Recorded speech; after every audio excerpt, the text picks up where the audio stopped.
The day Katherine learned she was nothing more than currency in her father's financial schemes. The August sun beat down on Alpine, Texas with merciless intensity, turning the air into something thick enough to choke on. Victoria stood in the parlor of her family's ranch house, her fingers gripping the back of a leather chair so tightly her knuckles had gone white. Across from her, her father Nathaniel Katherine paced back and forth, his boots leaving tracks in the dust that perpetually settled on everything in this God-forsaken corner of Texas. The year was 1883, and women like Victoria were expected to be obedient, compliant, and above all, useful to the men who claimed ownership over their lives. "You will marry Harold Pemberton in 3 weeks," her father announced, not looking at her as he spoke. "His family owns the water rights to the Eastern Valley, and with our land combined, we will control the largest cattle operation between here and El Paso." "This is not a discussion, Victoria. This is what is happening." Victoria felt something cold settle in her chest, spreading outward until her entire body felt numb. She had met Harold Pemberton exactly twice in her 21 years.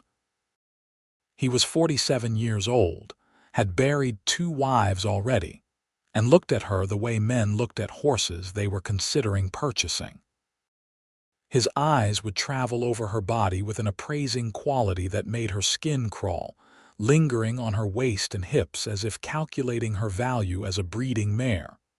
"Father, please," she managed to say, her voice coming out smaller than she intended. "I do not love him. I do not even know him." Nathaniel finally stopped pacing and turned to face her. His face was weathered from years under the Texas sun, lined and hard as the landscape itself.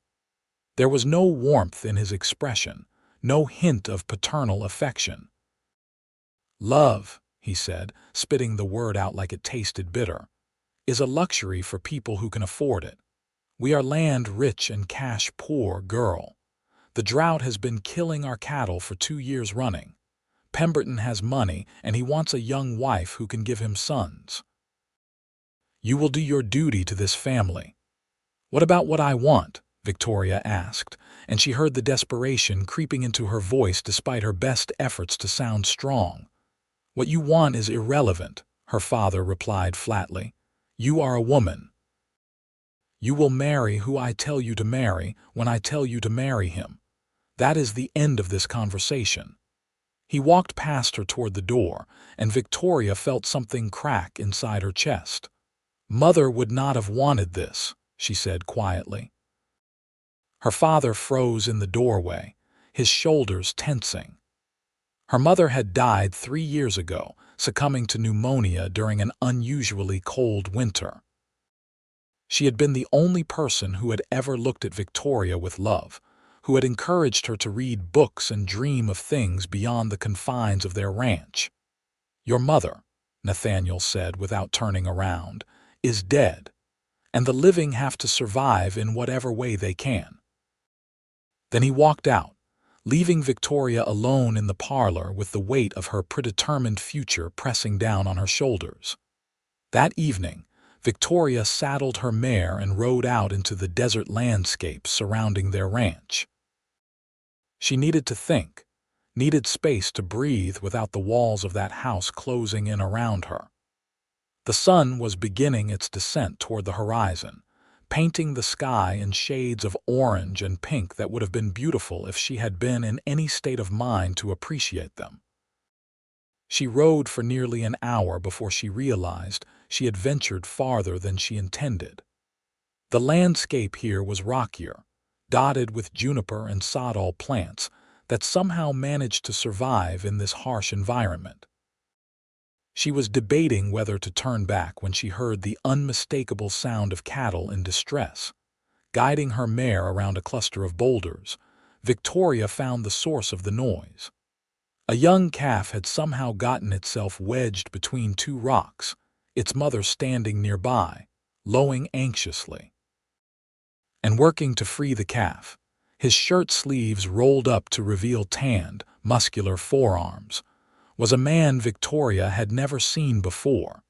He was tall and lean, with dark hair that fell across his forehead as he worked.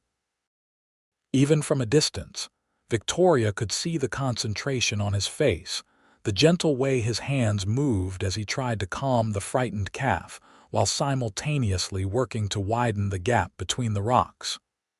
"Easy now," he was saying in a low, soothing voice. "Nobody is going to hurt you, little one. Just hold still for me." Victoria dismounted and approached slowly, not wanting to startle either the animals or the stranger. "Do you need help?" she called out. The man looked up, and Victoria found herself staring into the most striking pair of gray-blue eyes she had ever seen. For a moment, they simply looked at each other, and Victoria felt something shift in the air between them, something electric and alive that made her breath catch in her throat. Then the man seemed to collect himself and nodded. "If you could keep the mama calm, that would be helpful," he said. "She is getting more agitated, and that is making the calf panic, which is making everything worse." Victoria moved to the mother cow, speaking to her in the same low, soothing tones the stranger had been using with the calf. She ran her hand along the cow's flank, feeling the tension in the animal's muscles. "Your baby is going to be fine," she murmured. "That man is going to get him free." Behind her, she could hear the stranger grunting with effort as he worked. There was a scraping sound of stone against stone, then a triumphant "there," followed by the sound of the calf scrambling free. The mother cow immediately pushed past Victoria to inspect her offspring, licking the calf's face and sides while it stood on wobbly legs. Victoria turned to find the stranger wiping his hands on his pants, a smile on his face as he watched the reunion between mother and calf. In the golden light of the setting sun, he looked like something out of the dime novels Victoria secretly read, the kind of rugged, capable hero who always seemed to show up exactly when he was needed most. "Thank you for your help," he said, walking over to her. Up close, she could see he was probably in his mid-20s, with a strong jawline shadowed by a few days' worth of stubble. There was a scar above his left eyebrow, a thin white line that only added to his appeal. "I am Quinn Garrett. Most people call me Quinn."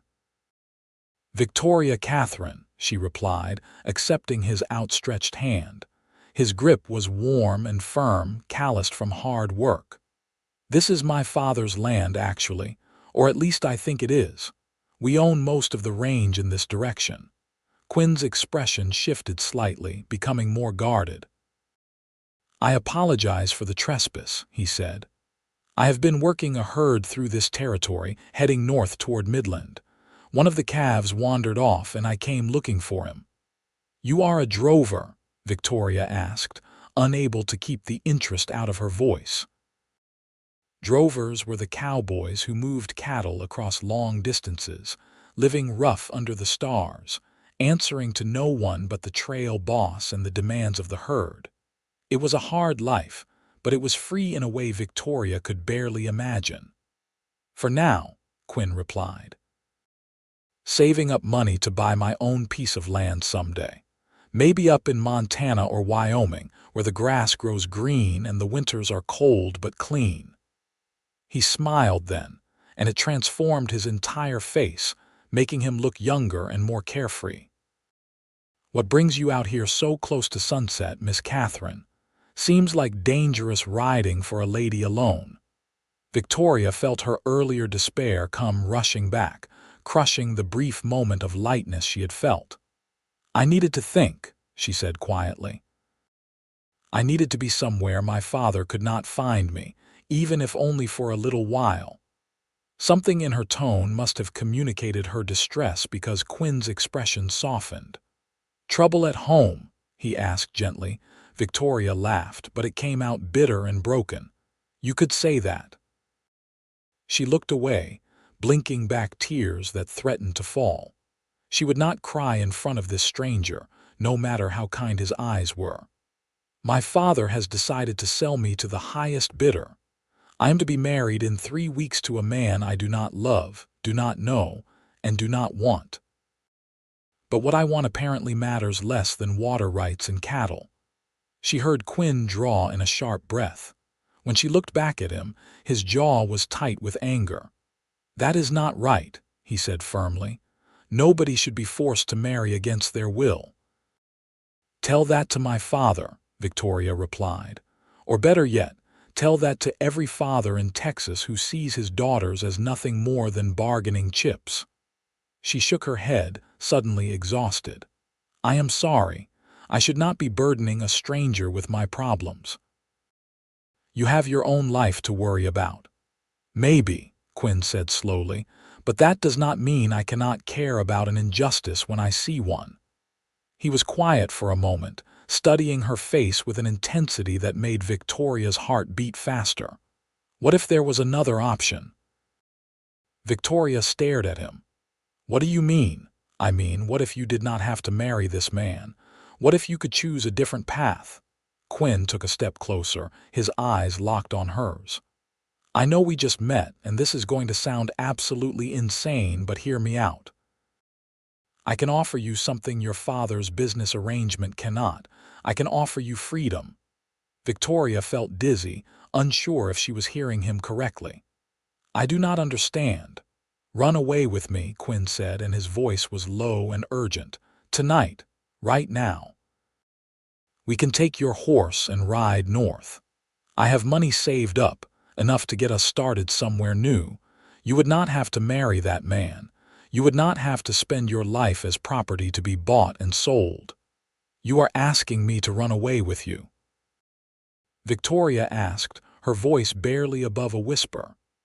"A man I have known for all of 15 minutes. "I know how it sounds," Quinn replied. "But sometimes you have to take a leap of faith. Sometimes you have to grab onto a chance for freedom when it presents itself, even if it is terrifying." He reached out slowly, giving her time to pull away, and took her hand. "I cannot promise you luxury or comfort. The life of a cowboy is hard and we would be starting from nothing. But I can promise you this. You would be making your own choices. You would be living your own life, not the one your father has decided for you." Victoria looked down at their joined hands. Every reasonable part of her brain was screaming that this was madness, that she could not possibly run away with a complete stranger, that the scandal would destroy her family's reputation, that she would have nothing and no one if she left. But then she thought about Harold Pemberton's cold, appraising eyes. She thought about spending the rest of her life in a loveless marriage, bearing children for a man who saw her as livestock. She thought about dying slowly inside, year after year, until she became a hollow shell of a person, all her dreams and hopes ground down to dust. "If I do this," she said slowly, meeting Quinn's eyes, "there is no going back. My father will disown me. I will lose everything." "Not everything," Quinn said softly. "You will have yourself, and if you will have me, you will have a partner who sees you as an equal, not as property." Victoria took a deep breath, and in that moment she made the choice that would change the trajectory of her entire life. "All right," she said. "Let us go. Now, before I lose my courage." The smile that broke across Quinn's face was like the sun coming out from behind clouds. "You will not regret this," he promised. "I swear to you, Victoria Katherine, I will spend every day proving that you made the right choice." They rode together back to where Quinn had made camp with the rest of the drovers. The crew was a rough bunch, weathered men who looked at Victoria with curiosity, but said nothing as Quinn quickly explained the situation to the trail boss, a grizzled man named Samuel who had been working cattle since before Quinn was born. "This is going to bring trouble down on us," Samuel said, but his tone was resigned rather than angry.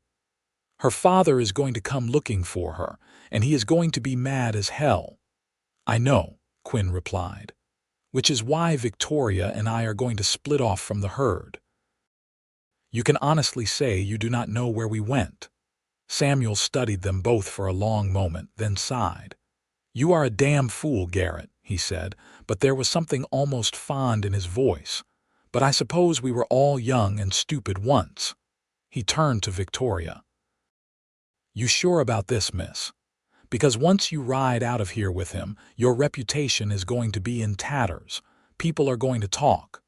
"Let them talk," Victoria said, surprised by the strength in her own voice. "I would rather be ruined and free than respectable and caged."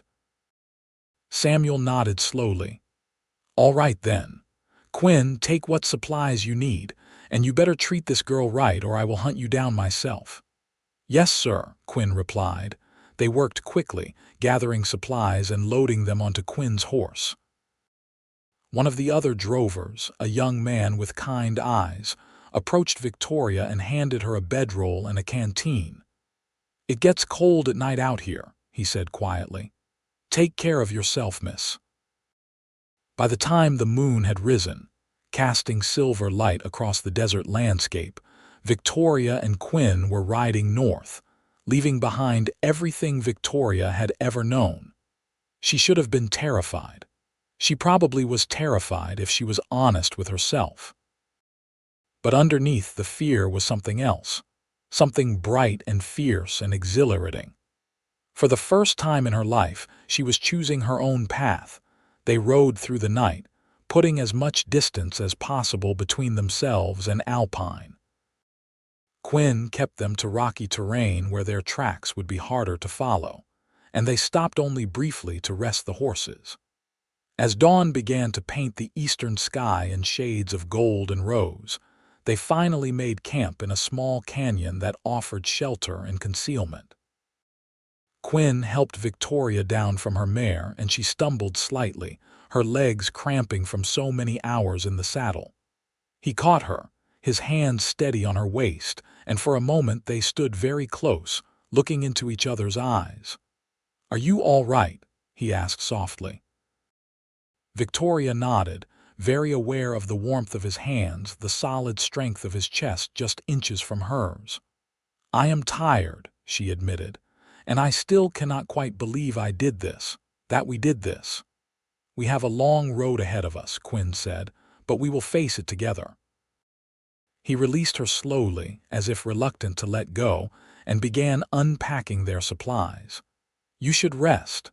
I will keep watch." Victoria wanted to argue that she should take a turn at watch too, but her exhaustion won out. She rolled herself in the borrowed bedroll and was asleep within minutes. She woke to the smell of coffee brewing and bacon frying. The sun was high in the sky, indicating she had slept for several hours. Quinn was crouched by a small fire, tending to their breakfast. He had removed his hat, and his dark hair fell across his forehead in a way Victoria found entirely too appealing. "Good morning," he said with a smile when he noticed she was awake. "Or I suppose good afternoon is more accurate. I thought about waking you, but you looked so peaceful I did not have the heart." Victoria sat up, pushing her hair back from her face. She must look a mess, covered in trail dust and wrinkled from sleep, but Quinn was looking at her like she was the prettiest thing he had ever seen. "Thank you," she said, "for everything, for giving me a way out, for taking a risk on someone you just met." "I have been thinking about that," Quinn said, pouring coffee into a tin cup and handing it to her. "About why I did it.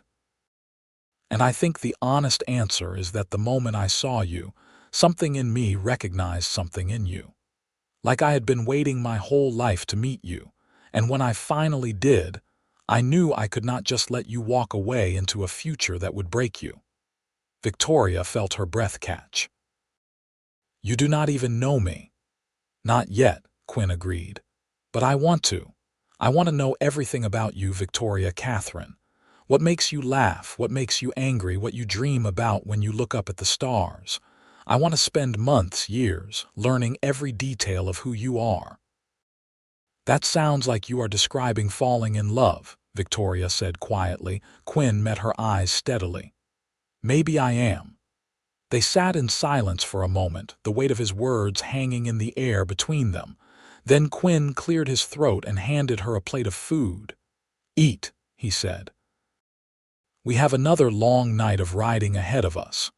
Over the next week, they fell into a pattern. They would ride through the night when the air was cooler and they were less likely to be spotted, then make camp during the day in whatever sheltered spot they could find. Quinn proved to be an excellent traveling companion. He was patient with Victoria as she learned the rhythms of life on the trail, never making her feel foolish for not knowing things that were second nature to him. And slowly, as the miles passed beneath their horses' hooves, Victoria began to learn who Quinn Garrett really was. He had been born in Missouri to parents who had died of cholera when he was 12 years old. He had spent his teenage years working whatever jobs he could find, eventually falling in with a cattle crew and discovering he had a natural affinity for the work. He was thoughtful and observant, with a dry sense of humor that caught Victoria off guard and made her laugh despite their circumstances. "What about you?" he asked one evening as they sat watching the sunset. "Who is Victoria Katherine when she is not being forced into an arranged marriage?" Victoria thought about it. "I am not sure I know any more," she admitted. "I have spent so much of my life being what my father needed me to be, I never really had the chance to figure out who I wanted to be." She paused, then added, "But I love to read. My mother taught me, and after she died, books became my escape. I would read about places far away from Texas, about women who had adventures and made their own choices. I think part of me always dreamed of being one of those women, even though I never really believed it could happen." "It is happening now," Quinn said. "You are having your own adventure. You made your own choice." "Because you gave me the option," Victoria replied. "Because you offered me a way out." "I offered," Quinn said, "but you were the one brave enough to take it. Do not sell yourself short, Victoria. What you did took courage." They were sitting close enough that their shoulders were touching, and Victoria found herself leaning into him slightly.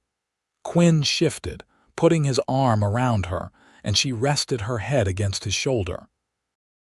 It felt natural, comfortable, like they had been doing this for years rather than days. "Tell me about Montana," she said. "Tell me about this dream of yours." Quinn's voice took on a dreamy quality as he described the land he had only heard about from other drovers. "They say the grass grows so thick and green you can graze twice as many cattle per acre. The mountains reach up to touch the sky, capped with snow even in summer. The winters are brutal, but the summers are perfect. And there is space, Victoria.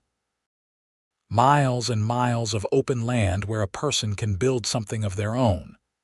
"It sounds beautiful," Victoria murmured. "It will be," Quinn said. "We will make it beautiful together."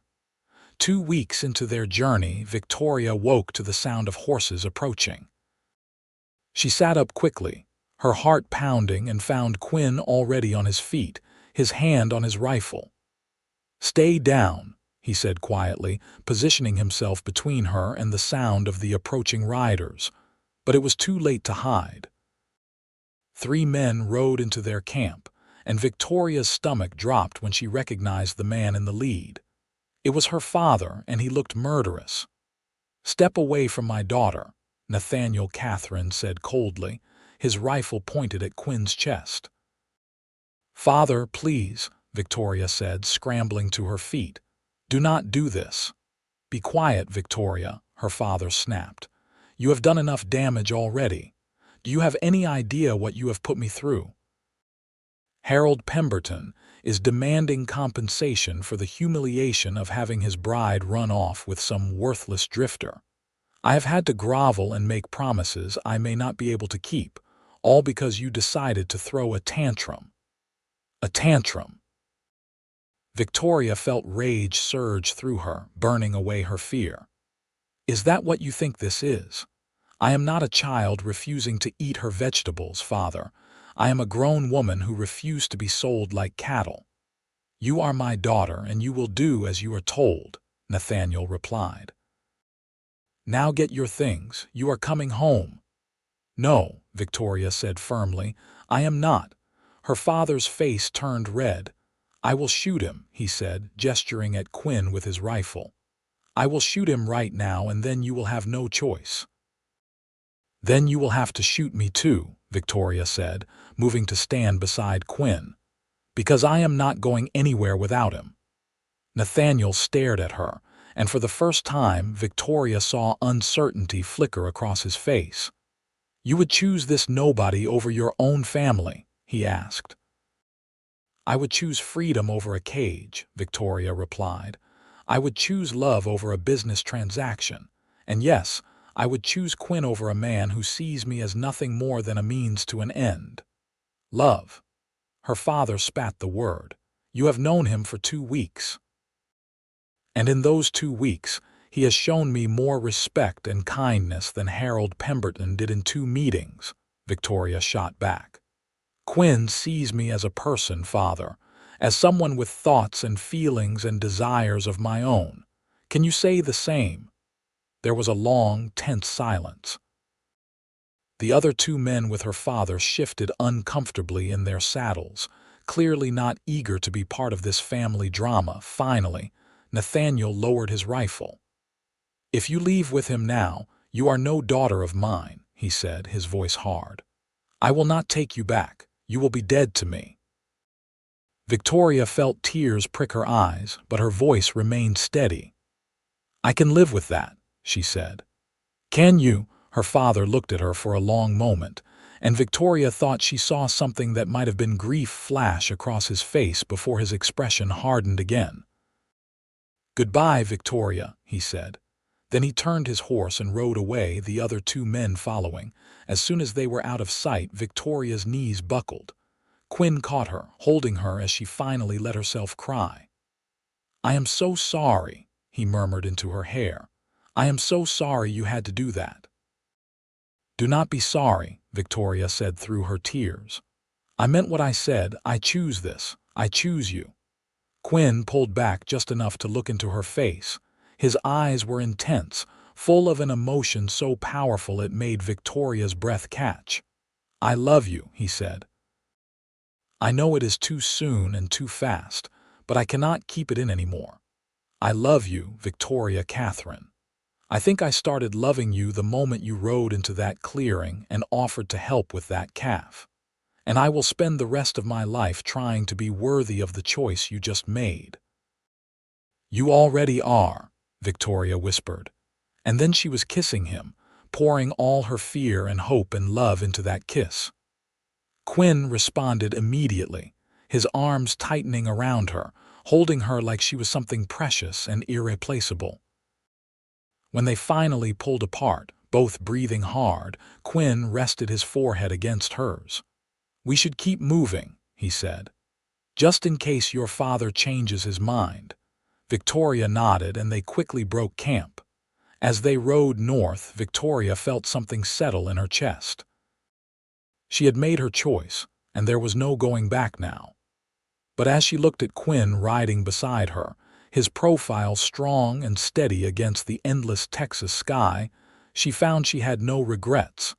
The landscape began to change as they traveled north. The harsh desert terrain of West Texas gradually gave way to rolling plains, and then, as they crossed into New Mexico territory, to mountains that reached toward the sky. They passed through small towns where they would stock up on supplies, Quinn always careful to present them as a married couple to avoid awkward questions.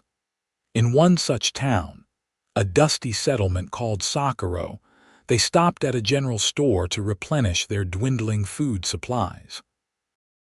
The proprietor, a middle-aged woman with sharp eyes and a kind smile, looked them over as Quinn paid for their purchases. You two are a long way from home, she observed.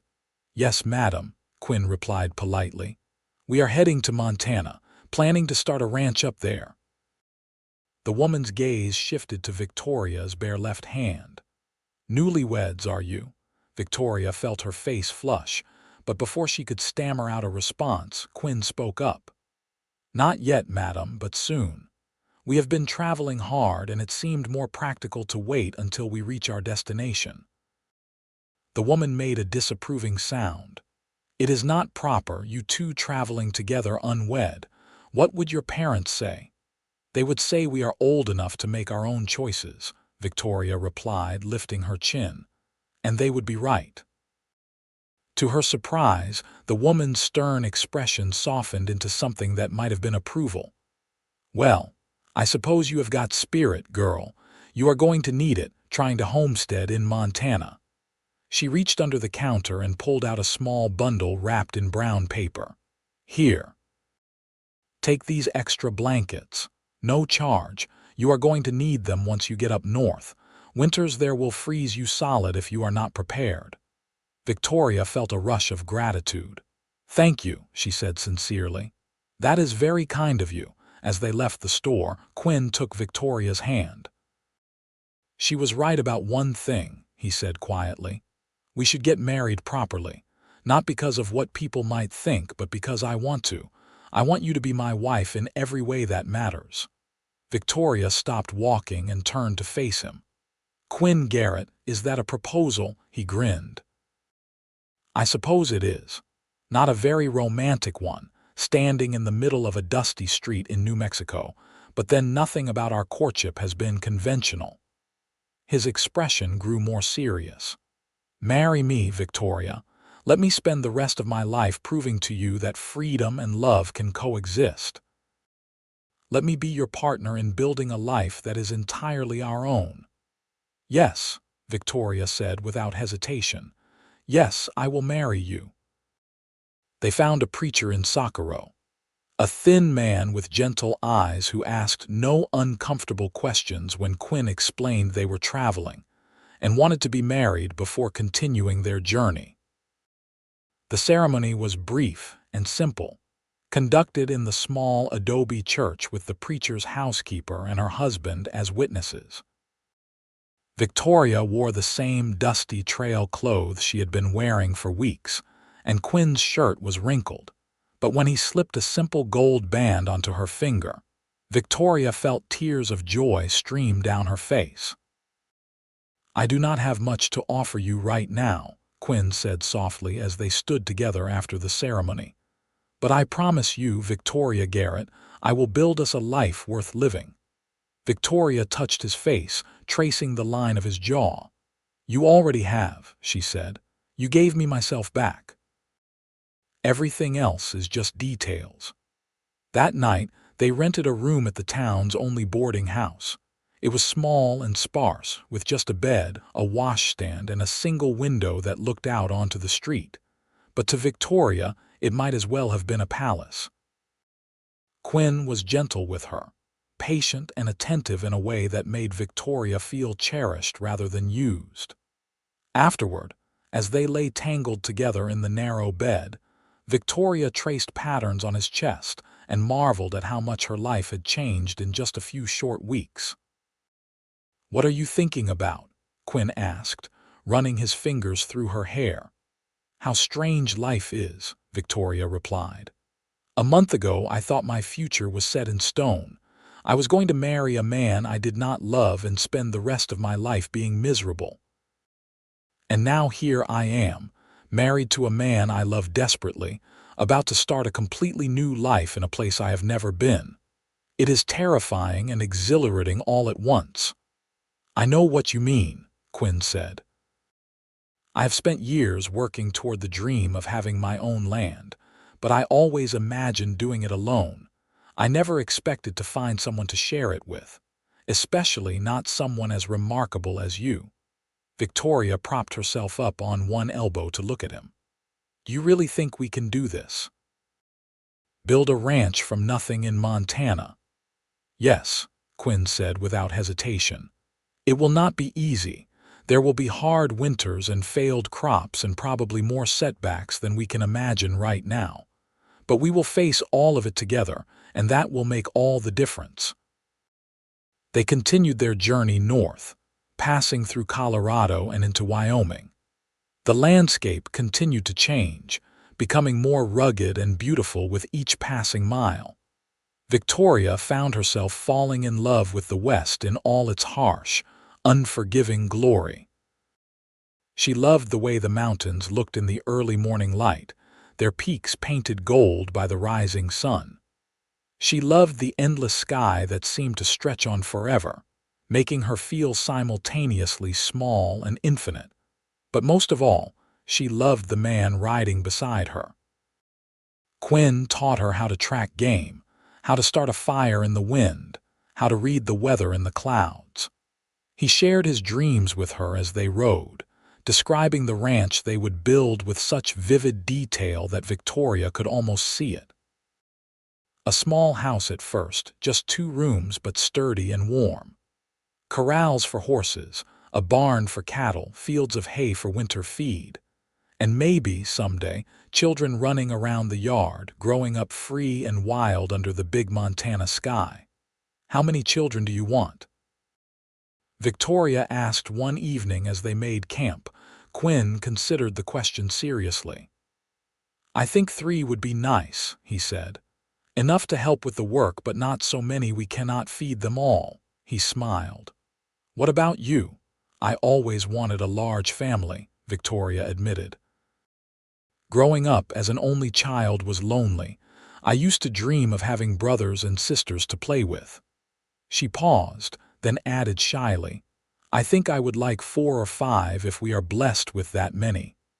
"Then we will fill our house with children," Quinn declared. "Sons and daughters who will grow up knowing they are loved, who will never have to marry for any reason other than their own desire." They crossed into Montana territory in late October, just as the first snows were beginning to dust the mountain peaks. The land here was everything Quinn had described and more. Rolling grasslands stretched as far as the eye could see, interrupted by stands of pine trees and cold, clear streams. The air smelled different here, crisp and clean in a way that made Victoria's lungs feel like they were breathing properly for the first time. They made their way to the land office in a town called Billings, where Quinn filed a homestead claim on 160 acres in the Judith Basin. The land was free, granted by the government to anyone willing to work it, but there were strict requirements. They would have to build a dwelling, cultivate a portion of the land, and live on it for 5 consecutive years before they would truly own it. 5 years, Victoria said as they left the land office, the claim papers safely tucked into Quinn's saddlebag. "That seems like such a long time." "It will pass faster than you think," Quinn assured her, "especially once we get busy building our life here." They used the last of Quinn's savings to purchase essential supplies: tools, seeds, a few chickens, and 2 milk cows. Then they set out to see their land for the first time. The homestead was situated in a valley with a small creek running through it. There was a grove of cottonwood trees that would provide shade in summer and firewood in winter, and the soil, when Quinn dug into it with his boot, was dark and rich. Victoria turned in a slow circle, taking it all in, and felt something fierce and possessive surge in her chest. This was theirs. This small piece of Montana belonged to them, and to no one else. "What do you think?" Quinn asked, and Victoria could hear the anxiety in his voice, as if he was worried she might be disappointed. "I think it is perfect," she said honestly. "I think this is exactly where we are supposed to be." The smile that broke across Quinn's face was radiant. He swept Victoria up in his arms, spinning her around until she was dizzy and laughing. When he set her down, he kissed her thoroughly. "We are home," he said against her lips. "Finally, we are home." The first few months were brutally hard. They had to build a shelter before the worst of winter set in, and with only the 2 of them to do the work, progress was slow. Quinn cut logs and hauled them into place while Victoria chinked the gaps with mud and grass. They worked from dawn until dusk, falling into their bedrolls each night exhausted and aching. The cabin they built was small and rough, nothing like the ranch house Victoria had grown up in. It was a single room with a stone fireplace at one end and a loft for sleeping at the other. The furniture consisted of a table and 2 chairs Quinn built from leftover lumber, a trunk for their clothes, and a rope bed that creaked alarmingly whenever they moved. But it was theirs, built with their own hands, and Victoria loved it fiercely. Winter came with a vengeance in mid-November. Snow fell in thick, heavy blankets, piling up against the cabin walls and making it impossible to venture far from the homestead.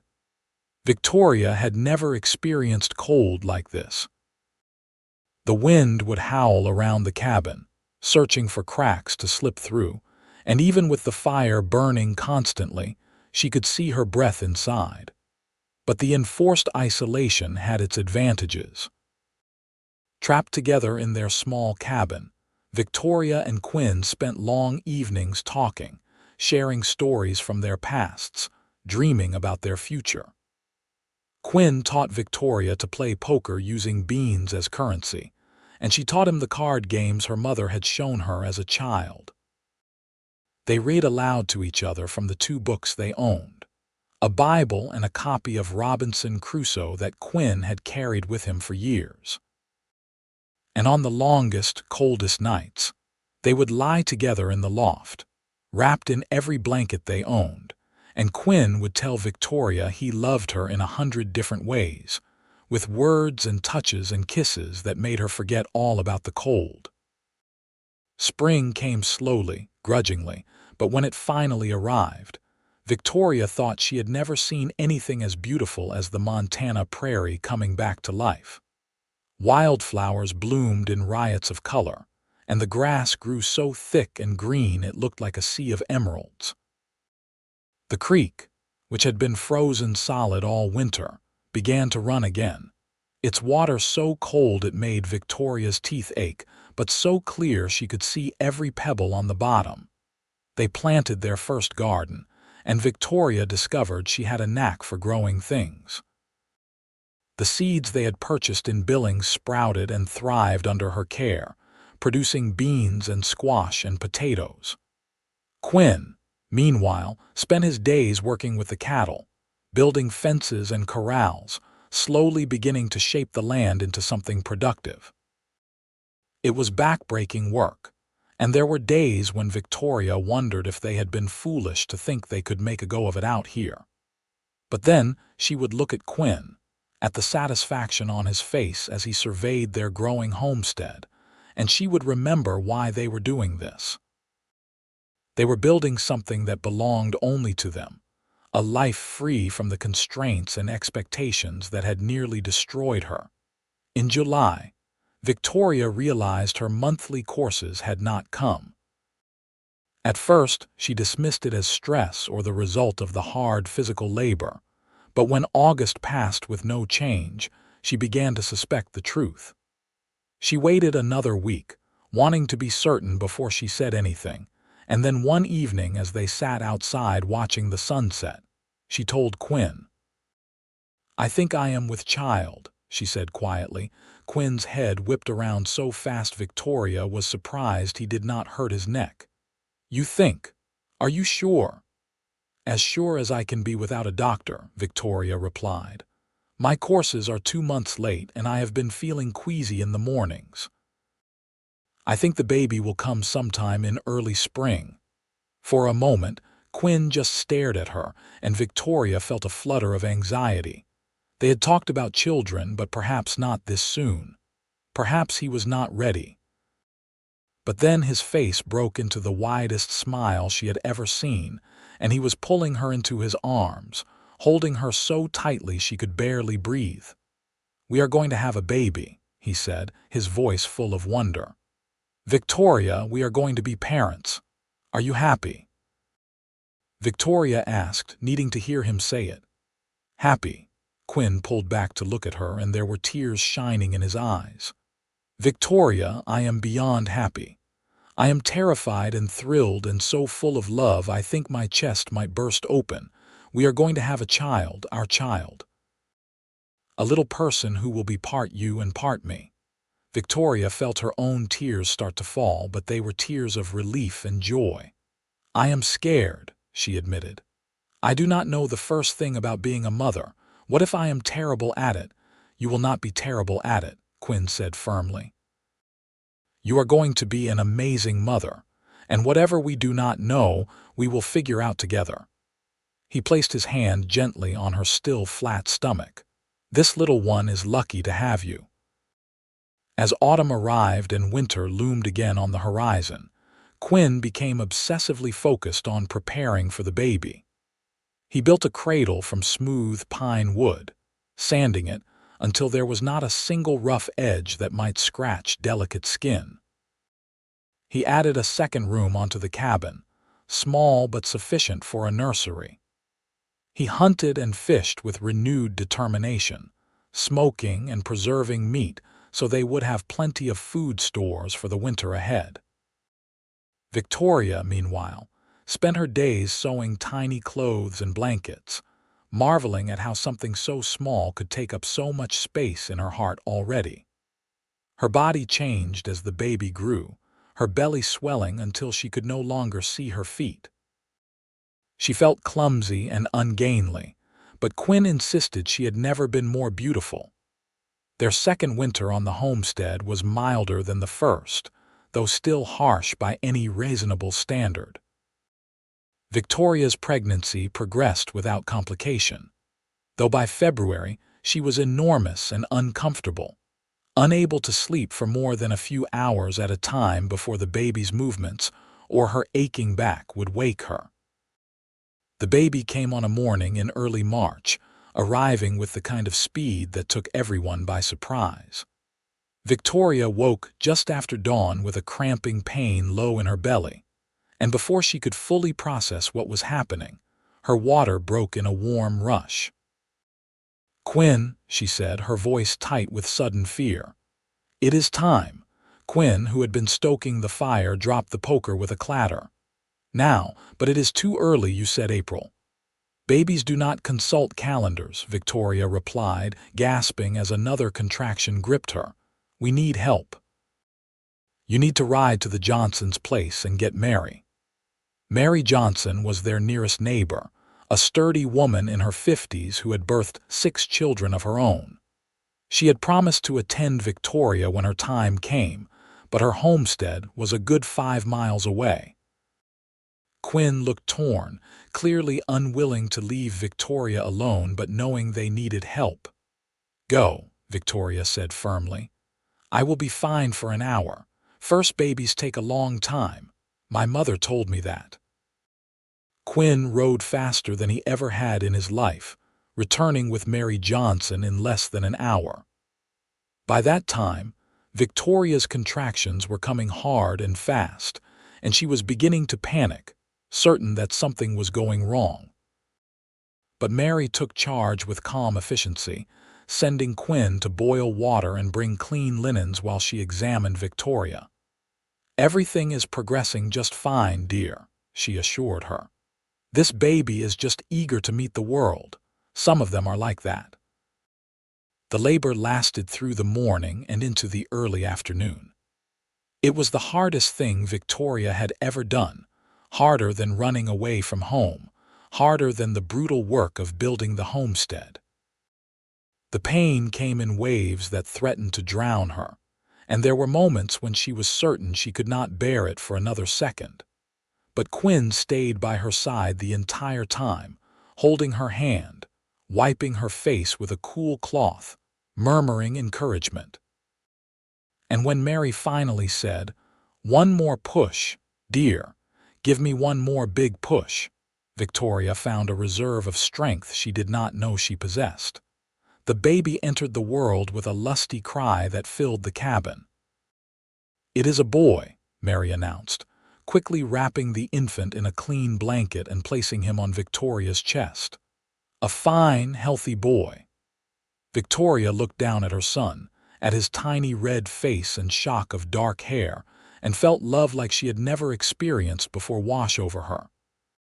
He was perfect, utterly perfect, and he was theirs. Quinn was crying openly, staring at the baby with an expression of such wonder and love that Victoria felt her heart might break from the beauty of it. "We have a son," he whispered. "Victoria, we have a son." They named him Thomas Quinn Garrett, and he became the center of their world. Quinn proved to be a devoted father, getting up in the middle of the night to walk the floor with Thomas when he was fussy, singing nonsense songs that made the baby stop crying and stare up at him with solemn eyes. Victoria discovered that her fears about being a terrible mother were unfounded. The love she felt for her son was instinctive and fierce, and she found herself capable of feats she would have thought impossible, functioning on almost no sleep, and somehow managing to keep both Thomas and the household running. As Thomas grew from an infant into a toddler, the homestead continued to grow as well. Quinn added more cattle to their small herd, and Victoria's garden expanded until she was growing enough vegetables to sell the surplus at the general store in town. They were still far from wealthy, but they were no longer struggling quite so desperately. The homestead was beginning to feel less like a gamble and more like a sure thing. When Thomas was 2 years old, Victoria discovered she was pregnant again. This pregnancy was harder than the first, complicated by the fact that she was chasing after an active toddler while trying to manage the household. But when their daughter was born in the spring of 1886, Victoria thought it was all worthwhile. They named her Clara Ruth, and she had her mother's eyes and her father's stubborn chin. Life settled into a rhythm over the next few years. The homestead continued to prosper, slowly but steadily. Quinn proved to have a gift for ranching, building their herd through careful breeding and good management. Victoria became known in the area for her preserves and her skill with medicinal herbs, knowledge she had learned from a Crow woman who lived nearby and had taken Victoria under her wing. They had 3 more children over the years, another son named Daniel in 1888, and then twin girls, Emma and Sarah, in 1891. Their cabin had expanded to accommodate the growing family, sprouting additional rooms until it looked less like a cabin and more like a proper ranch house. Victoria sometimes thought about her father, wondered if he was still alive, if he ever regretted the way they had parted. She had tried writing to him once, several years after they had settled in Montana, but the letter had been returned unopened. It hurt, but Victoria found she could live with it. She had built her own family now, one based on love rather than obligation, and that was worth more than any reconciliation. On a warm evening in July of 1893, 10 years after that fateful day when Victoria had ridden out onto her father's land and met a cowboy who would change her life forever, the Garrett family gathered around the dinner table in their now substantial ranch house. Thomas was 9 years old and already showing signs of becoming as good a rancher as his father. Clara was 7, headstrong and fearless. Daniel was 5, quiet and thoughtful. And the twins were 2, identical hellions who kept Victoria running from morning till night. "Tell us the story again," Clara demanded as Victoria served up generous portions of stew. "About how you and Papa met." It was a story the children never tired of hearing, though Victoria suspected they had it memorized by now. Quinn caught her eye across the table and smiled, and Victoria felt the same flutter in her chest that she had felt that first day 10 years ago. "Well," she began, "it was a very hot day in August, and I was riding across the range, trying to figure out how to escape from a life I did not want. And then I heard a calf crying." As she told the story, with the children hanging on every word and Quinn adding details she forgot, Victoria marveled at the journey that had brought her here. She thought about the scared, desperate girl she had been, trapped by circumstances, and ready to resign herself to a loveless marriage. She thought about the courage it had taken to ride away into the unknown with a stranger who offered her nothing but freedom and hope. And she looked around at her family, at the life she and Quinn had built together through hard work and determination, and an abundance of love, and knew that every difficult moment had been worth it. She had been ordered to marry for land and money, but a cowboy had offered love and freedom instead, and she had been brave enough to choose it. After dinner, when the children were finally in bed and the house was quiet, Victoria and Quinn sat together on the porch, watching the stars come out over the Montana prairie. Quinn's arm was around her shoulders, and Victoria was tucked against his side, fitting there as naturally as breathing. "Do you ever regret it?" Quinn asked quietly. Leaving everything behind for this life, Victoria thought about it, really considered the question. She thought about the luxuries she had given up, the security of her father's ranch, the social standing she had once possessed. And then she thought about the life she had gained. A partnership based on mutual respect and deep love, children who were growing up free and happy, a home she had built with her own 2 hands.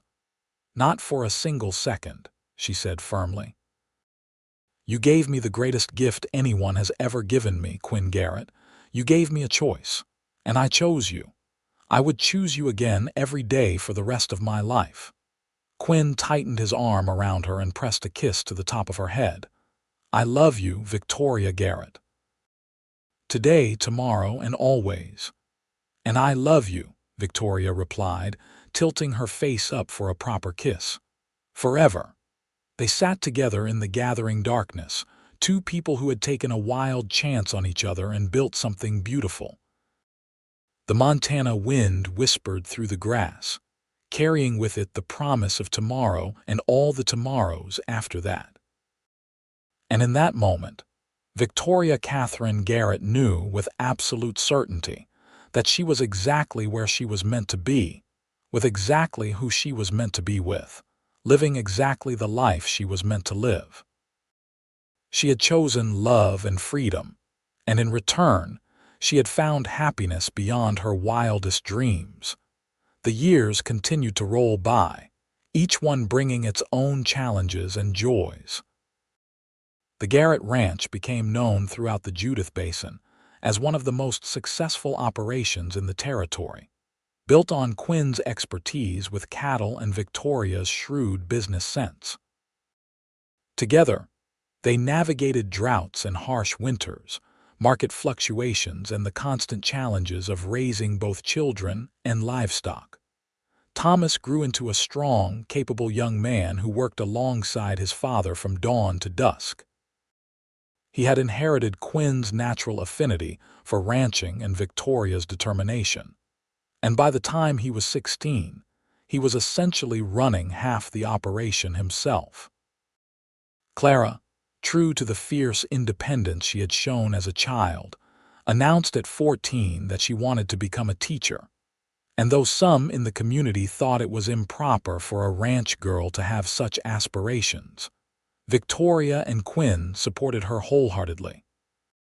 They sent her to the normal school in Billings, and she returned each summer to teach the local children in a small schoolhouse Quinn and some of the neighboring ranchers had built. Daniel developed a passion for horses, spending hours working with the ranch's stock until he could gentle even the wildest Mustang. His patience and quiet demeanor made him a natural horseman, and he began breeding horses with specific traits, developing a line that became sought after throughout Montana. The twins, Emma and Sarah, remained inseparable as they grew, finishing each other's sentences and seeming to communicate without words. They were both creative and artistic, spending their free time drawing and painting the landscape around them. In 1898, 15 years after they had first claimed their homestead, Quinn and Victoria finally received the deed to their land. They had fulfilled all the requirements of the Homestead Act, and the 160 acres was legally and completely theirs.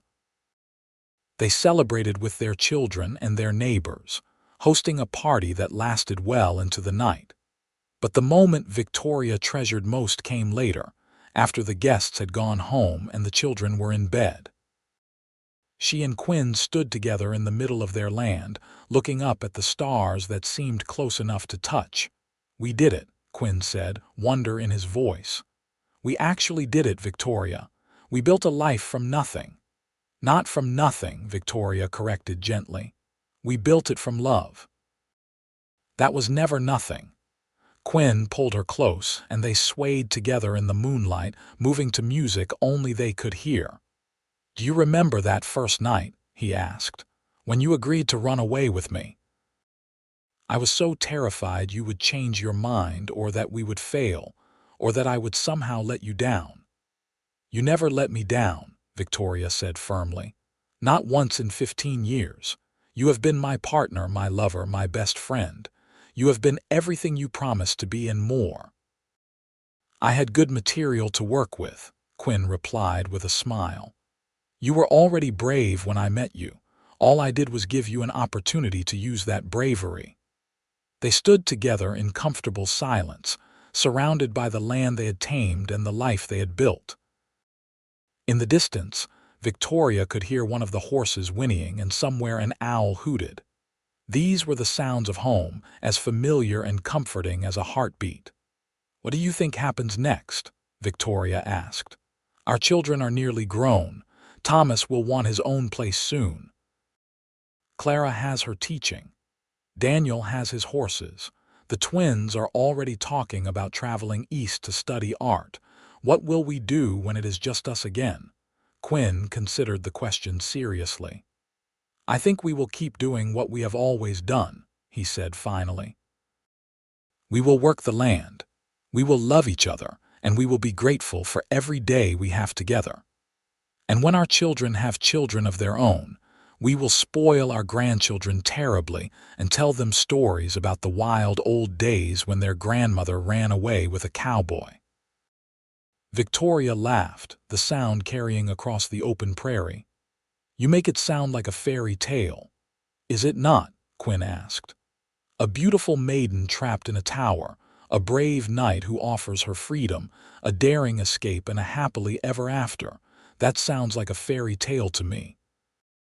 Except I was no maiden, you were no knight, and happily ever after takes a lot more work than the stories suggest," Victoria pointed out.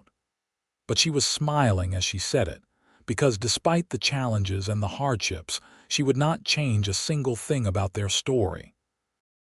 As they walked back to the house hand in hand, Victoria thought about the girl she had been at 21, standing in her father's parlor and learning that her life had been decided for her without her input. That girl had felt powerless and trapped, certain that she had no options except to submit or rebel in ways that would likely destroy her. But then, a cowboy with kind eyes and a generous heart had offered her a third option: partnership. Not ownership, not domination, but true partnership based on mutual respect and love. And that had made all the difference. The months and years that followed continued to prove that their early choice had been the right one. Thomas eventually married a rancher's daughter from a neighboring spread, and they built their own homestead on a piece of land Quinn and Victoria helped them purchase. Clara married a fellow teacher she met in Billings, a gentle man who supported her passion for education and helped her establish a proper school in the growing town. Daniel's horse breeding operation became renowned throughout the West, and he married a widow with 2 children of her own, instantly becoming a devoted stepfather. The twins, true to their word, did go east to study art. They spent 2 years in Philadelphia, returning with sophisticated manners and a wealth of new ideas, but ultimately deciding that Montana was where they wanted to be. Emma married a banker who had recently moved to Billings, while Sarah surprised everyone by remaining unmarried, instead opening an art gallery that featured Western artists and becoming a successful businesswoman in her own right. Through it all, Quinn and Victoria remained the steady center of their growing family. They were the ones everyone came to with problems, the ones who could be counted on for wisdom, support, and unconditional love. Their marriage had become legendary in the area, held up as an example of what love should look like when it was built on a foundation of respect and genuine partnership. On their 20th anniversary, their children threw them a party that brought together everyone from miles around.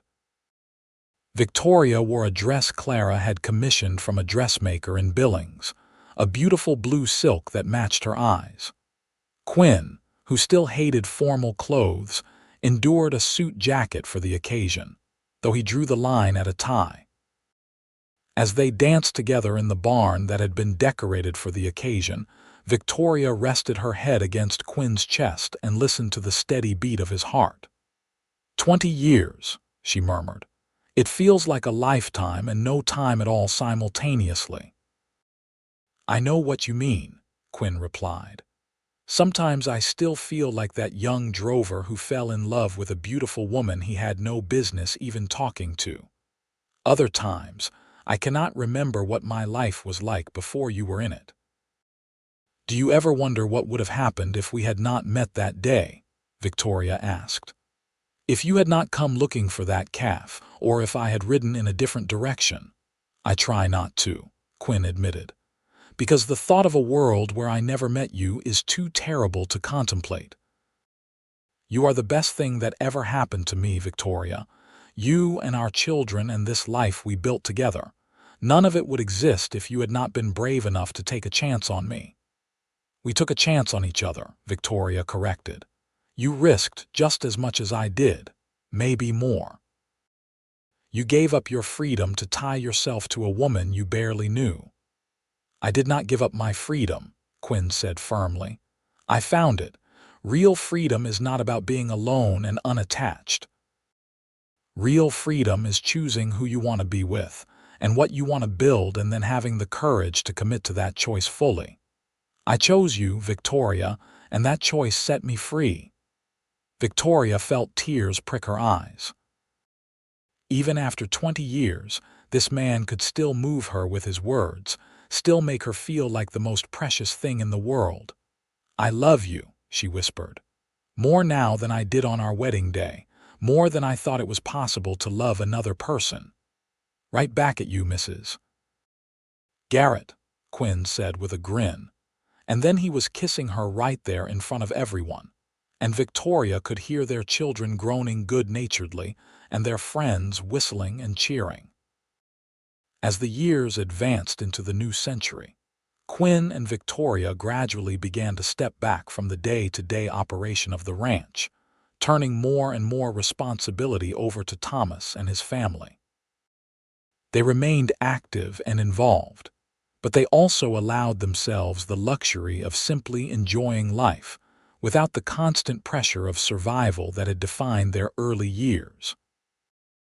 They traveled a bit, taking the train to Denver and San Francisco, marveling at how much the West had changed since they had first arrived in Montana. But they always came home to their ranch, to the land they had claimed and cultivated and loved.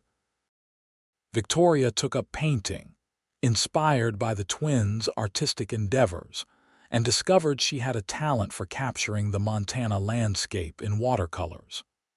Quinn spent his days working with Daniel's horses, finding that he enjoyed the patience and focus required to train them properly. They took long rides together, just the two of them, exploring the land that had become so familiar over the decades, and in the evenings, they would sit together on the porch they had expanded over the years, watching the sun set over the mountains and counting their blessings. They had 12 grandchildren by 1908, with more on the way, and the ranch had grown into a substantial operation that employed several hired hands and produced some of the finest cattle in Montana. On a cool evening in September of 1910, 27 years after that fateful day when Victoria had agreed to run away with a stranger, she and Quinn sat together on their porch as they had countless times before. Victoria was 68 years old now, her dark hair liberally streaked with silver. Quinn was 72, his movements a bit slower than they had once been, but his eyes still held the same warmth and intelligence that had captivated Victoria all those years ago. "I have been thinking," Victoria said, watching the sun paint the sky in shades of orange and pink, "about writing it all down, our story. How we met, how we built this place, everything we have experienced together. For the grandchildren, so they will know where they came from." Quinn smiled. "That is a fine idea," he said. "Though I am not sure you can capture it all in words. How do you describe the way it felt to watch you sleep by the fire on that first night, knowing you had trusted me enough to run away with me? How do you explain the terror and joy of watching our children being born? How do you communicate the depth of satisfaction that comes from building something lasting with your own two hands?" "I suppose you just do your best," Victoria replied, "and hope that some of it comes through." She reached over and took his hand, lacing their fingers together. "But the most important part is simple enough. A girl was ordered to marry for land and money, but a cowboy offered love and freedom instead. And she chose love. She chose him, and they lived happily ever after." "Not quite ever after yet," Quinn pointed out with a smile. "We still have a good bit of living left to do." "True," Victoria agreed, "but I think we have earned our happily ever after already. Everything else is just bonus time." They sat in comfortable silence as the stars began to emerge in the darkening sky. Somewhere in the house behind them, they could hear the sounds of their family gathering for dinner. Thomas's children were arguing about something, their voices carrying through the open windows.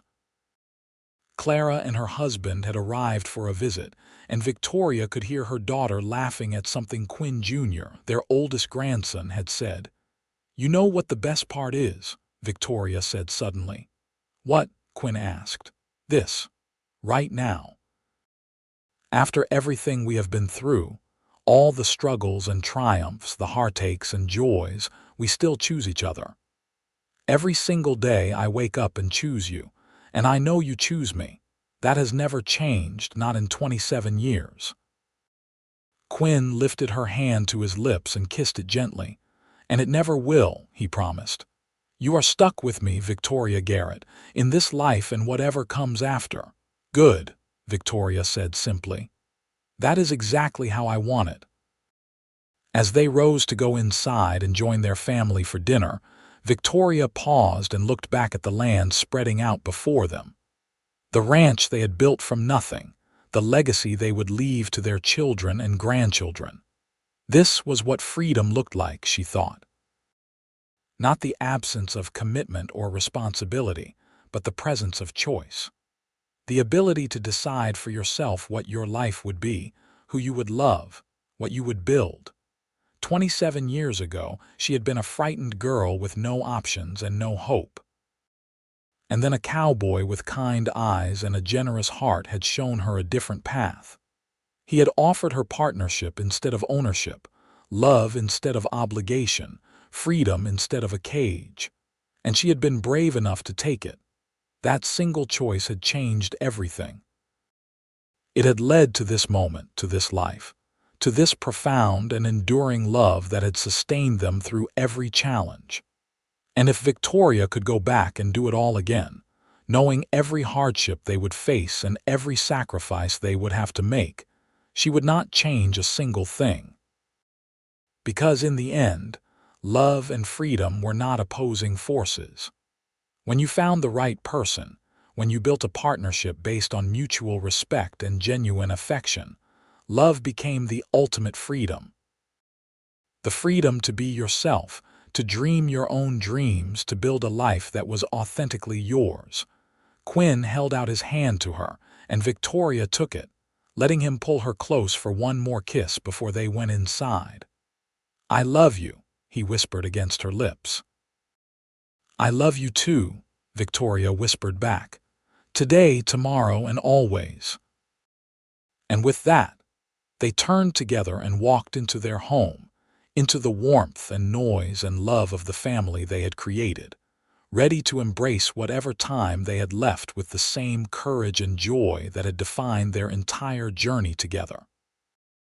Their story had started with an act of bravery, continued with years of hard work and dedication, and would end, whenever that time came, with a love that had never wavered and never would. It was a good story, Victoria thought as she took her seat at the head of the long dining table, surrounded by children and grandchildren and the man who had changed her life forever. It was a story worth telling, worth remembering, worth passing down to future generations. Because it was a story about choosing love over fear, freedom over security, and the courage to build your own life instead of living the one someone else had planned for you. And if that was not a happily ever after, then Victoria did not know what was.